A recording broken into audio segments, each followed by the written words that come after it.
digital self has got 6 attributes that distinguish it from just a digital human. The first one is realization. And this is where the user would go ahead and create, through a user-friendly framework, their own digital self, maybe how it looks, how it speaks. And then from that, they would have to give the digital self an identity. The next thing is entitlement. I would like you to change my calendar however you would like, Mr. Digital Self, and I would like you to go research financial transactions, but I don't want any money to change hands. So these sets of entitlements of what this digital self can and can't do. The other thing would be objectives. We mentioned on our mythical plane flight. I want it to be the cheapest flight, or I don't care, I just want it to be on Pan Am.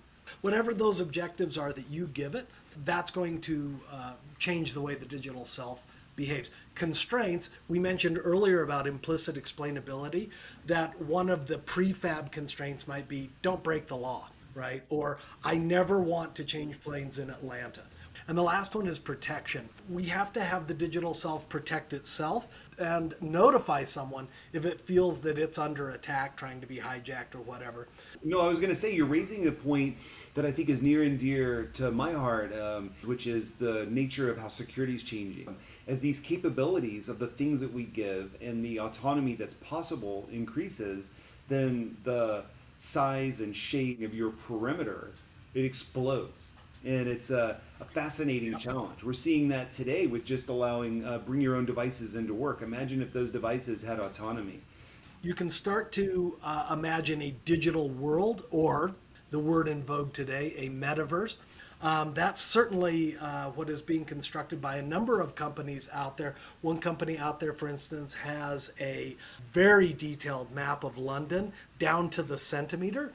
One can imagine your digital self existing in a metaverse like this, where it is interacting with other digital humans and conducting things on your behalf.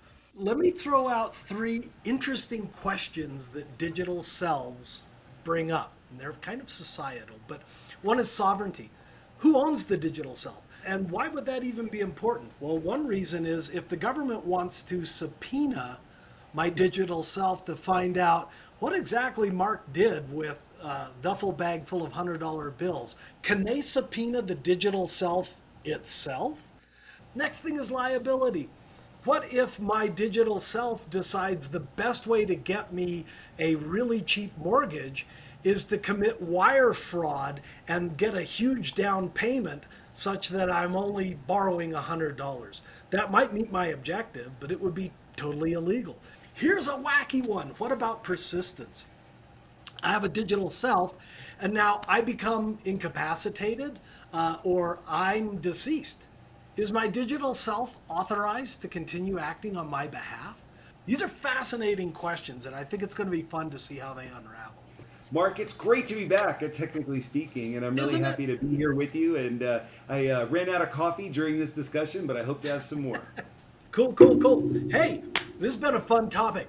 You guys won't believe the episodes that we've got queued up.